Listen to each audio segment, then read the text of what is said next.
राष्ट्रीय पार्टी का दर्जा हासिल करने में जुटी सपा। कांग्रेस से दूरी बनाकर अखिलेश यादव ने तैयार किया ये खास प्लान। महाराष्ट्र, हरियाणा और जम्मू कश्मीर विधानसभा चुनाव पर सपा की नजरें। मुस्लिम बहुल सीटों पर किस्मत आजमाने की तैयारी में समाजवादी पार्टी। जम्मू कश्मीर और हरियाणा में सपा ने अकेले चुनाव लड़ने का बनाया प्लान। चलिए आपको बताते हैं। लोकसभा चुनाव में समाजवादी पार्टी ने उत्तर प्रदेश में सबसे ज्यादा 37 सीटें जीतने में कामयाबी हासिल की है। सपा अपने 3 दशक के सियासी इतिहास में सबसे बेहतर प्रदर्शन 2024 में करने का कामयाबी हासिल कर चुकी है। अखिलेश यादव अब राष्ट्रीय फलक पर सपा को पहचान दिलाने की रणनीति पर काम कर रहे हैं ताकि सपा को राष्ट्रीय पार्टी का दर्जा हासिल हो सके। इसके लिए अखिलेश यादव ने महाराष्ट्र, हरियाणा और जम्मू कश्मीर विधानसभा चुनाव पर नजरें गड़ा दी है, जहाँ की मुस्लिम बहुल सीटों पर किस्मत आजमाने का प्लान बनाया है। इसी तरह सपा मुस्लिम वोटों के सहारे राष्ट्रीय पार्टी का रुतबा हासिल करने की जुगत में है।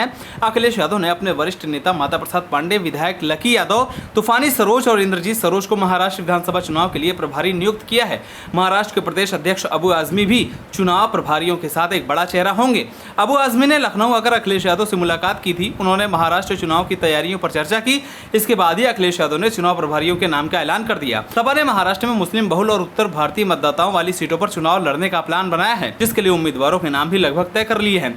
मुंबई और उससे सटे ठाणे जिले की सीटों पर पार्टी की नजर है। सपा ने मुंबई की मानकोर, शिवाजी नगर, भायखला, वर्सोवा, इससे सटे ठाणे की भिवंडी ईस्ट और भिवंडी वेस्ट के अलावा महाराष्ट्र की धूलिया और औरंगाबाद जैसी मुस्लिम बहुल सीटों पर अपने प्रत्याशी उतारने की तैयारी की है। मानकर शिवाजी नगर सीट से सपा के अबू आजमी और भिवंडी ईस्ट से रईस शेख पार्टी के मौजूदा विधायक हैं।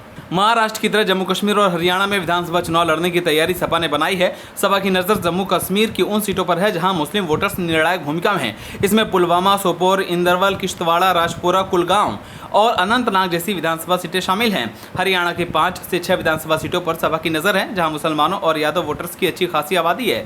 सपा ने गुरुग्राम, नूह, रेवाड़ी और महेंद्रगढ़ जिलों की सीटों पर चुनाव लड़ने का प्लान बनाया है। इन सीटों पर मुसलमान और यादव अच्छी संख्या में हैं, इसलिए सपा ने इन सीटों पर किस्मत आजमाने की कवायद तेज कर दी है। उत्तर प्रदेश में मुस्लिम वोटर्स बड़े स्तर पर सपा के साथ हैं। लोकसभा चुनाव में भी मुस्लिमों ने एक मुश्त इंडिया गठबंधन के लिए वोट किया था। अखिलेश यादव को लगता है कि इसका असर महाराष्ट्र, हरियाणा और जम्मू कश्मीर में भी देखने को मिल सकता है। यूपी में मुस्लिम सपा का कोर वोट बैंक माना जाता है और मुस्लिम वोटों के सहारे ही सपा ने अपना वर्चस्व कायम किया है। अखिलेश यादव की नजर इंडिया गठबंधन के तहत मिलकर चुनाव लड़ने की है, लेकिन कांग्रेस ने अभी तक हरी झंडी नहीं दी है। इसके लिए सपा ने यह भी शर्त रख दिया है कि यूपी की उपचुनाव में अगर कांग्रेस को सीट चाहिए तो हरियाणा, महाराष्ट्र और जम्मू कश्मीर में उसे सीट देनी पड़ेगी।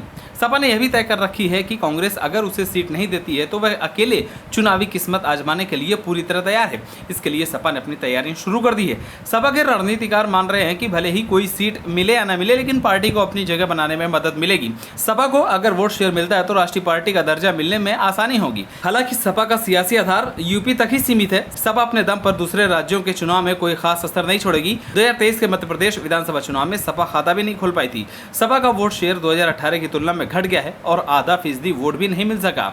यहाँ पर सपा ने यादव बहुल सीटों पर किस्मत आजमाया था। हरियाणा में भी पार्टी 2019 विधानसभा चुनाव में कोई खास प्रदर्शन नहीं कर पाई थी। वह 4 सीटों पर लड़ी थी और सभी में उसकी जमानत जब्त हो गई थी। हालांकि उसे महज 3% वोट मिले थे। महाराष्ट्र में सपा ने 2019 के चुनाव में 7 सीटों पर चुनाव लड़ी थी, जिसमें से 2 विधायक जीते थे।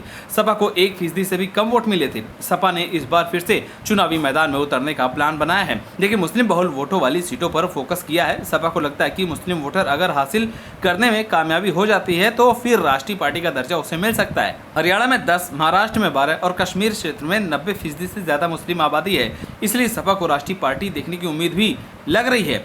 ऐसे में देखना कि क्या अखिलेश यादव मुस्लिमों का वोट हासिल करने में कामयाबी पाते या नहीं। आप सभी को क्या लगता है हमें कमेंट कर जरूर बताएं। अगर आप रहे तो हमारे चैनल को सब्सक्राइब करें।